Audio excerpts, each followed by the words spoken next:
Good morning. আমরা এখন ধোত্রেতেই আছি। ধোত্রে থেকে আজকে আমরা বেরিয়ে যাব। কেন আস্তে আস্তে কেন? দেখে ও আচ্ছা, কাকাও। আমরা এখন যাচ্ছি টুংলু, যে ট্রেক করে যায় রাস্তা দিয়ে, সেই রাস্তাটা থেকে যাচ্ছি। আমরা দেখবো, কিছুটা যাব, ফটো ফটো তুলবো, তুলে আবার চলে আসবো। ব্রেকফাস্ট করে আবার বেরিয়ে যাব। কি কন্ডিশন খারাপ, এইটুকুনি রাস্তা উঠতেই পুরো আমরা হাঁপিয়ে গেলাম। বেশিটা উঠিনি। একটু ধরবে মেয়েকে?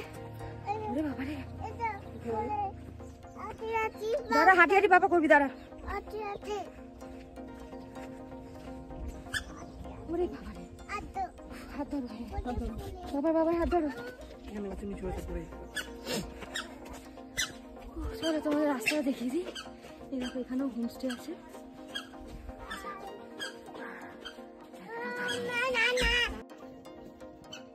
আমরা তিনজনে এখন হেঁটে হেঁটে যাচ্ছি পুরো ঘন পাইন ফরেস্টের ভিতর থেকে। কি সুন্দর ভিউটা, দারুণ দারুণ। পাখি আরেকজন কোলে উঠবে না, হাঁটবে। পাখি কোথায়? পাখি আসছে। এখানে একটা মাঠ আছে, আমরা হেঁটে হেঁটে এলাম। দেখো পুরো চারিদিকটাও, বাবারি কি সুন্দর।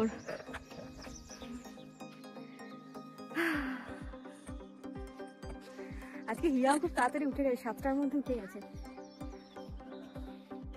ও হাঁটতে চাইছে খালি। পাখি দেখবে।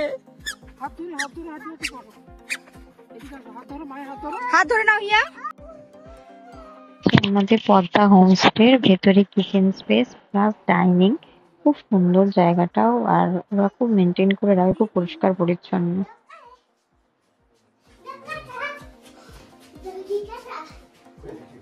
বাইরে বৃষ্টি পড়ছে প্রচন্ড।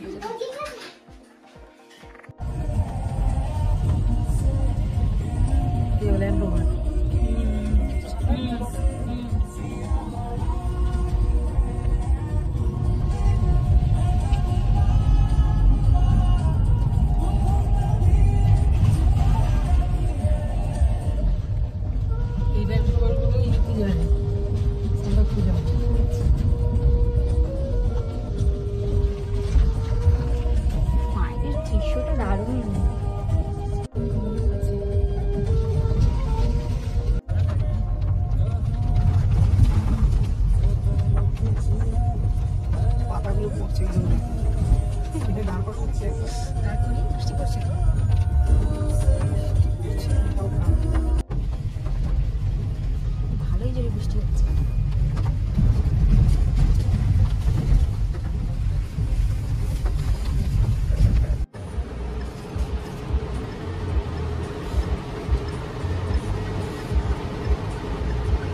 পাহাড়ে বৃষ্টি তো মনে হয় প্রথম পেলাম।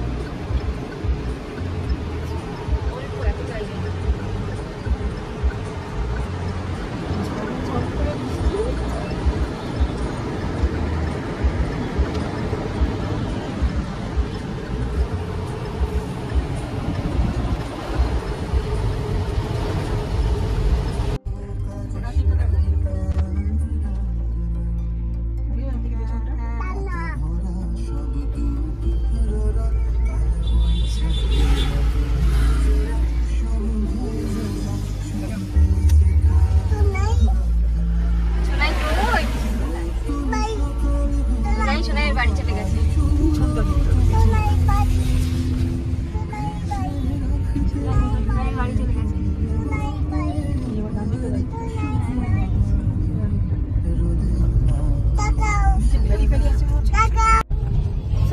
যেমন কথা তেমন কাজ, আমাদের প্ল্যান চেঞ্জ হয়ে গেছে।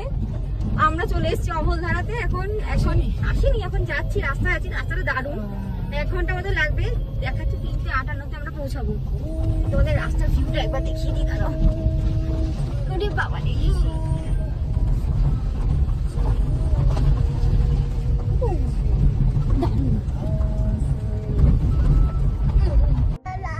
অহলদারা পাশ দিয়ে পুরো চা বাগান। অহলদারা ঢুকছি, আর 40 মিনিট আছে। রাস্তাটা খুবই বাজে, মানে একদম মেনটেন করা নেই রাস্তাটা, পুরো চা বাগান। অহলদারা, ওয়াও দারুণ লাগছে পাহাড়টা। দারুণ লাগছে, দারুণ। পুরো দুপাশে চা বাগান। এইদিকে পাহাড়টা কেমন লাগছে সুন্দর। হ্যাঁ, একটু তুলে দেবে? নিশ্চয়ই। এই দেখো ওইদিকে পাহাড়টা দেখো, এই দুদিকে চা বাগান। চল ধরে নাও।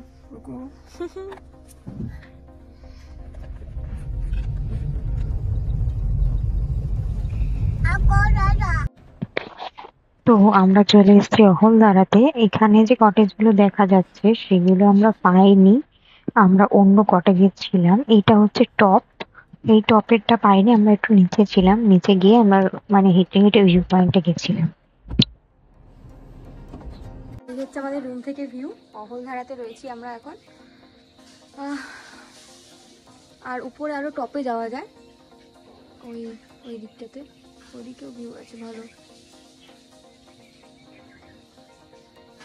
পিছনে সব রান্না বান্নার জায়গা,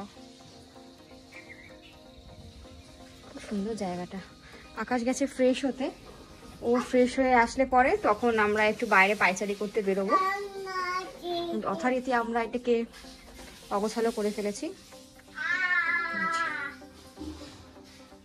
রুমটা বেশ ভালোই আছে, আর প্রাইসও মোটামুটি অ্যাফোর্ডেবল রয়েছে। কেননা আমরা অফ সিজনে এসেছি বলে যে দাম বেশি বা কিছু ওরকম নয়, ঠিকঠাক। আর এখানে এই হোমস্টেটাতেও শুধু আমরা একা, ধোত্রেতেও যেখানে আমরা হোমস্টেটাতে ছিলাম সেখানেও আমরা শুধু একাই ছিলাম।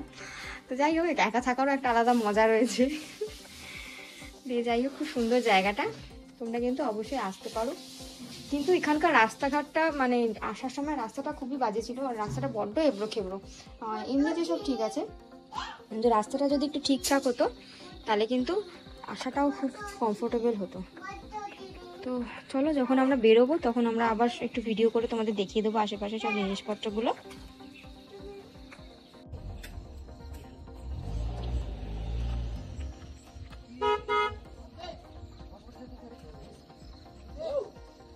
ওই লালটা দেখা যাচ্ছে, ওটা আমাদের কটেজ। আর ওইদিকে পুরো পাহাড়। চলো আরো ভালো ভিউ দেখাবো। এখানটা বসে না, বসার জায়গা আছে, ওখানে গিয়ে বসবো। চলো হ্যাঁ? বসার জায়গায় গিয়ে বসবো। চলো চলো চলো নাম হ্যাঁ চলো। হিয়া যাচ্ছে বাবার কোলে কোলে। ওই যে ওই জায়গাটা গিয়ে বসি, চলো। হ্যাঁ,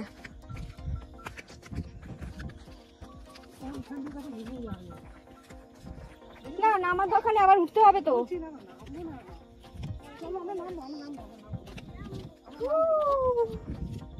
এগুলো সব চা গাছ, যে এগুলো। এখানে এখন টেম্পারেচারটা সেরকম নেই, মানে আমাদের ওখানের মতনই রয়েছে, গরম গরম রয়েছে, কিন্তু বলছে ওরা। আর এখানে কোনো রুমে না ফ্যান নেই, সেই দিকে গিয়া আবার বলছে কি যে মা ঘুরি ঘুরি, ও তো ঘুরি ঘুরি বলে, না ঘুরি ঘুরি এখানে ঘুরি ঘুরি নেই। আমি জিজ্ঞাসা করলাম যে এখানে তো টেম্পারেচারটা এরকম হয়ে আছে, তো কি হবে, ফ্যান নেই, গরম লাগছে, বলছে রাত্রেবেলা কম্বল গায়ে দিতে হবে।